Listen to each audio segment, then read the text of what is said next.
다 같이 사도신경으로 우리의 신앙을 고백하겠습니다.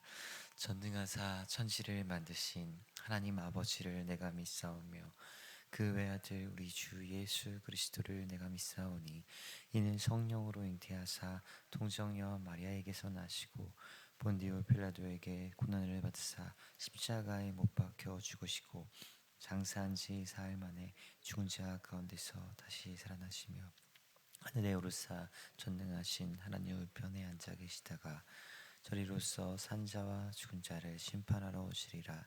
성령을 믿사오며 거룩한 공예와 성도가 서로 교통하는 것과 죄를 사하여 주시는 것과 몸이 다시 사는 것과 영원히 사는 것을 믿사옵나이다. 아멘. 우리 찬송가 96장을 함께 찬송하도록 하겠습니다. 찬송가 96장입니다.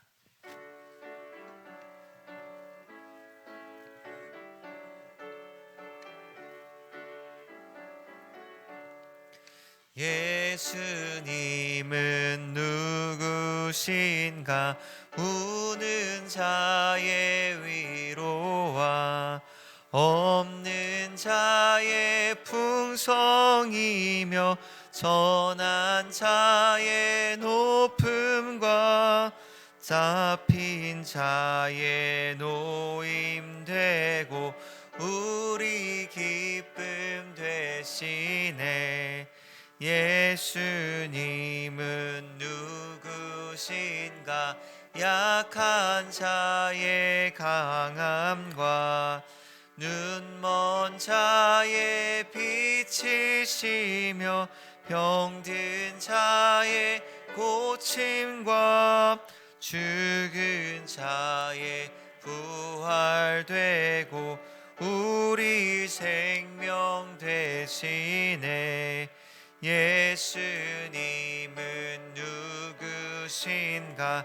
주한 자의 정함과 죽을 자의 생명이며 죄인들의 중보와 멸망자의 구원되고 우리 평화 되시네. 예수님은 누구신가? 온 교회의 머리와 온 세상의 구주시며 모든 왕의 왕이요 심판하실 주님 되고 우리 영광 되시네. 아멘. 오늘 우리가 함께 나눌 말씀은 마태복음 21장 1절에서 11절까지 말씀입니다. 마태복음 21장 1절에서 11절까지 말씀입니다. 제가 가진 성경으로는 신약 34페이지입니다. 제가 1절부터 한 절씩 교독하겠습니다. 그들의 예루살렘은 가까이 가서 감람산 벳바게에 이르렀을 때 예수께서 두 제자를 보내시며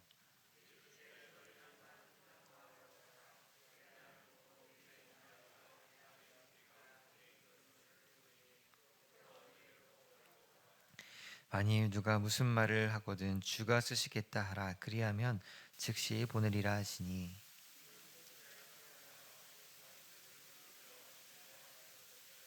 시온 딸에게 이르기를 내 왕이 내게 임하나니 그는 겸손하여 나귀 곧 멍에 매는 짐승의 새끼를 탔도다 하라 하였느니라. 나귀와 나귀 새끼를 끌고 와서 자기들의 겉옷을 그 위에 얹음에 예수께서 그 위에 타시니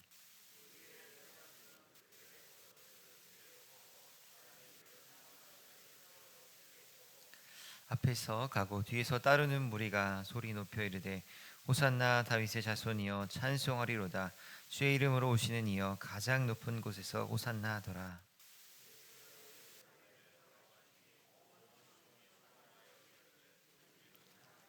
함께 읽겠습니다. 무리가 이르되 갈릴리 나사렛에서 나온 선지자 예수라 하니라. 아멘. 이른 새벽에 나오시면서 9분의 성도님이 1,000번째 예물을 드리셨고, 한 분의 성도님이 감사의 예물을 드리셨습니다. 감사의 제목을 나누겠습니다.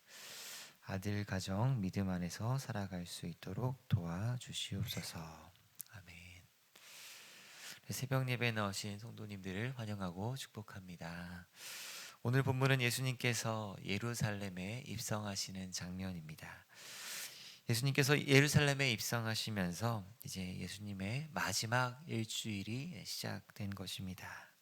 그래서 우리는 예수님께서 입성하신 날을 기념하여 종려주일로 지킵니다. 오늘 본문에 예수님께서 이렇게 나귀를 타고 입성하시는 모습을 통해 몇 가지 은혜를 나누려고 합니다. 첫 번째로 하나님 나라는 작은 순종을 통해 이루어집니다. 오늘 본문 2절과 3절을 보시면 예수님께서 두 제자를 맞은편 마을로 보내셨습니다. 가서 매여 있는 나귀와 나귀 새끼를 풀어 끌고 오라고 말씀하십니다. 그리고 만일 누가 무슨 말을 하거든 주가 쓰시겠다고 이렇게 말씀하십니다. 예수님께서는 마치 어딘가에 주차된 차를 찾아오라는 것처럼 주권적인 어조로 명령하셨습니다. 그리고 그 말씀에 제자들은 순종하였습니다. 6절에 보면 제자들이 가서 예수께서 명하신 대로 하였다 이렇게 증언하고 있기 때문입니다. 그래서 이 예수님의 입성은 두 제자의 순종과 또 예수님께 나귀를 내어드린 나귀 주인의 헌신으로 예비되었다는 것을 보여주고 있습니다.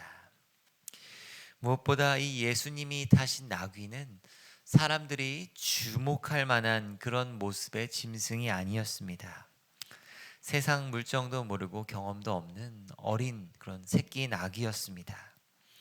다시 말해 이 새끼 나귀는 이름도 없고 누가 귀히 여기지도 않는 말 그대로 한낱 나귀에 불과한 짐승이었습니다. 그러나 예수님은 그 나귀를 알고 계셨습니다. 그 나귀가 어떤 나귀이며 어디에 있는지 또 어떤 상황 속에 있는지를 아시고 그 나귀를 부르신 것입니다.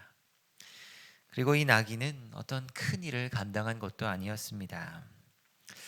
그저 예수님을 예루살렘 성으로 모시고 태워가는 것으로만 충분히 그 역할을 다한 나귀였습니다. 사랑하는 제2가족 여러분, 이것은 우리도 마찬가지입니다. 우리도 이 어린 나귀처럼 사실 이름도 없고 눈에 잘 띄지도 않을 수 있습니다.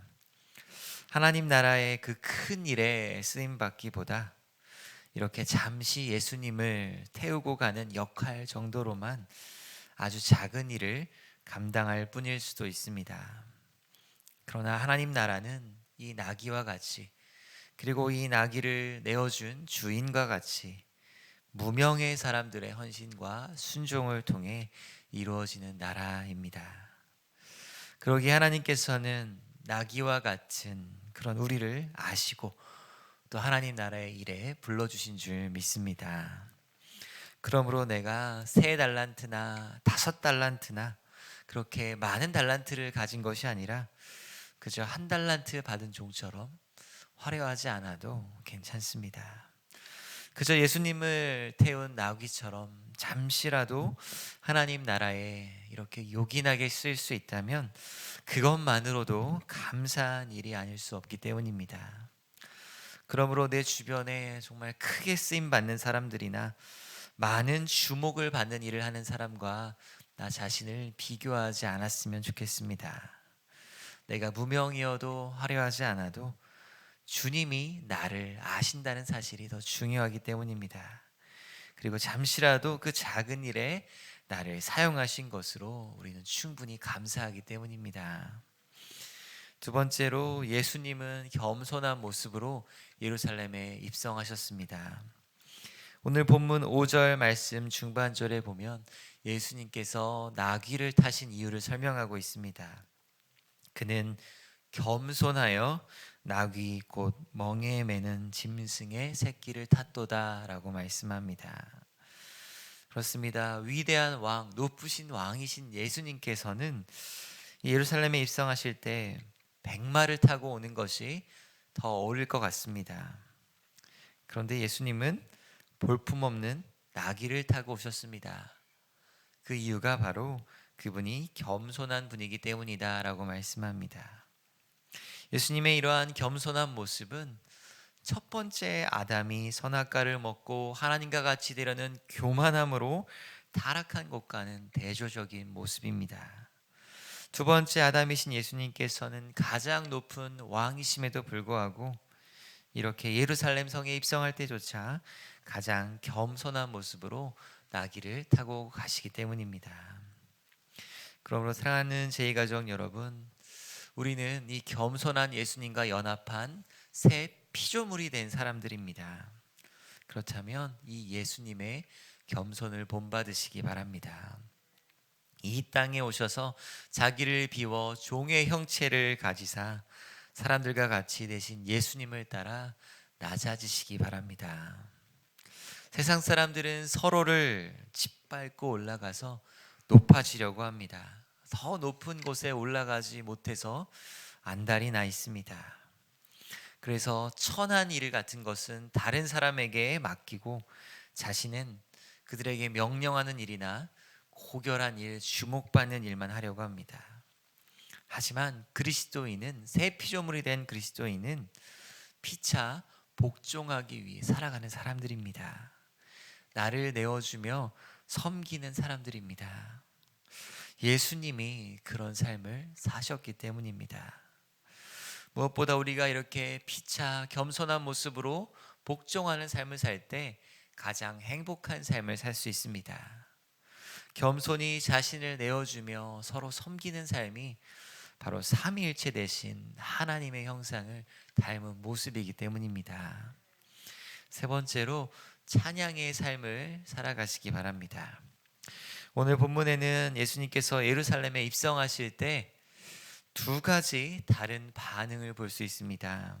첫 번째 반응은 8절과 9절에 예수님을 찬양하는 무리들이었습니다. 이들은 겉옷을 길에 펴고 나뭇가지를 베어 길에 폈습니다.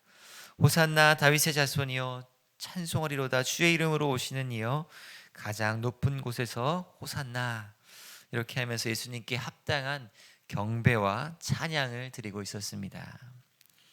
그런데 10절에는 그와 대조적으로 이 사건을 하나의 소동으로 본 사람들이 있었습니다. 이는 누구냐 하는 질문으로 반응하는 무리가 있었습니다. 이 8절과 9절에 예수님을 경배한 무리들이 예수님을 따라 예수님의 입성한 무리들이었다면, 이 10절에서 어리둥절하는 이 사람들은 예루살렘 성 안에 있었던 사람들이었을 것입니다. 이들은 그 다윗성, 예루살렘 성에 다윗의 자손이 오셨는데도 이를 알아보지 못하고 있었던 것입니다. 사랑하는 제2가족 여러분, 오늘 하루 내 마음에 왕으로 좌정하신 그 예수님의 임재에 어떤 반응을 하며 살아가기를 원하십니까? 바라기는 우리와 임마누엘로 함께 하신 그 주님께 합당한 경배와 찬송을 드리며 그분 앞에 엎드려 예배하는 하루가 되시기를 축원드립니다. 말씀을 정리하겠습니다. 하나님 나라는 작은 그 무명의 순종을 통해 이루어지는 나라입니다. 하나님께서는 그 무명의 나귀와 같은 우리를 아시고 귀하다 우리를 여겨주십니다. 그리고 우리를 사용하시겠다고 부르십니다. 그 주님의 부르심에 큰 일이든 작은 일이든 아멘으로 순종하며 나아가시길 바랍니다. 무엇보다 겸손의 왕으로 오신 예수님을 따라 오늘도 나보다 남을 낮게 여기며 겸손함으로 또 사람을 대하며 또 하나님 앞에 엎드려 찬송과 예배하는 삶을 살아가시기를 축원드립니다. 기도하겠습니다. 하나님 아버지, 우리를 오늘 아시고 우리를 불러주심에 감사드립니다. 하나님의 그 놀라운 그 계획 앞에 아멘으로 화답하며 순종할 수 있게 하여 주시옵소서. 나와 다른 사람을 비교하는 것이 아니라 하나님이 나를 아신다는 그 사실에 감사함으로 또 내게 맡겨진 일에 충성과 순종함으로 살아갈 수 있게 하여 주시옵소서. 또 내 마음 가운데 불쑥불쑥 찾아오는 교만과 싸우게 하시고 겸손의 왕으로 오신 예수님을 닮아 오늘도 나를 낮추며 겸손함으로 살아갈 수 있게 하여 주시옵소서.